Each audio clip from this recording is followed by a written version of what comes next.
everybody, I've got Simon Nielsen here who's playing Esper Midrange in Standard this weekend. And Simon, this is a huge tournament for you. You're leading the pack with challengers as far as the World Championship goes. Why did you choose Esper this weekend as your Standard deck of choice?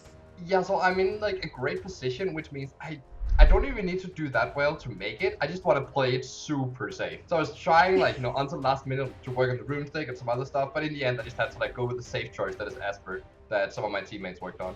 All right, well, let's take a look at your deck here, starting out with the early drops. You've got some cards that can really do some damage. Rafine Scheming Seer, of course, is the one that jumps out to me. This card is a house, Simon. Yeah, it's kind of interesting to have an Esper card that rewards attacking, but that's exactly what this deck is about. It is a mid-range deck, but you're still trying to curve out and put them under pressure. I love this card. I've played with it. I'm somebody who likes attacking with creatures, and normally in Esper colors, you're not really trying to do that. Another card I love is Tenacious Underdog. Talk to me about this card's role in the deck. Yeah, this card is pretty interesting. We actually went through the whole cycle of starting out with 4 and then trying other 2-drops, trying other numbers, thought they weren't good in multiples, and then ended up right back 4 Underdog, 4 Luminarch as our 2-drops. That card is it's a good play to play early because it's pretty aggressive, but then later in the game, it could just be a draw engine where you just keep bringing it back and putting the pressure on the opponent. Yeah, I've loved that card when we've been playing. Well, let's transition over into your heavy hitters. Because not only are you applying pressure early, you certainly have some awesome later or mid-game payoffs. The Wandering Emperor, of course, an all-star. Yeah, for sure.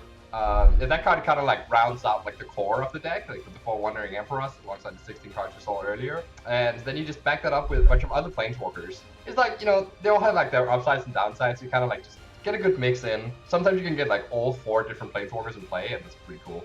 Kaido is one of the newer planeswalkers, I should say. How have you liked that card?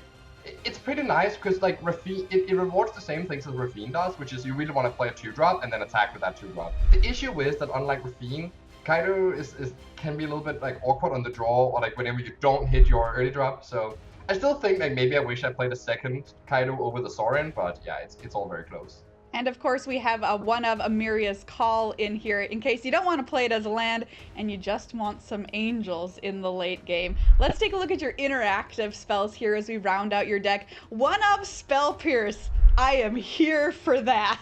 Why did you put this in the deck? You're gonna get some people. And also, it's open deck list, so whenever you leave out a blue mana, the opponent has to be scared of it. Maybe they'll play a land that they would rather keep to loot away, or maybe they will play a different spell than they normally would. So, and then, yeah, you can't really draw too many of them, because it definitely can be that sometimes, but the fact that you can, really hit an Azika's Chariot or an Emperor or something in the mid game is just, tremendous. And you can, loot it away with your Rafine Connives, so. Yeah, that's a good point. One of fun of there for Spell Pierce. 4 copies of Vanishing Verse. Is this an all-star in the Standard format right now? Yeah, I think so. I mean, it does hit a lot of things. The fact that it can even, exile stuff like the Underdog as, a cheap thing, but also hits, the Planeswalkers. Stuff like Lolth can be very hard to deal with if you don't have pressure on the board. And I think it's gonna dictate a lot of how people choose their threats in the format, because if you can pick up multicolor threats that don't die to Ray of Revelation, those cards are gonna be in premium against Esper.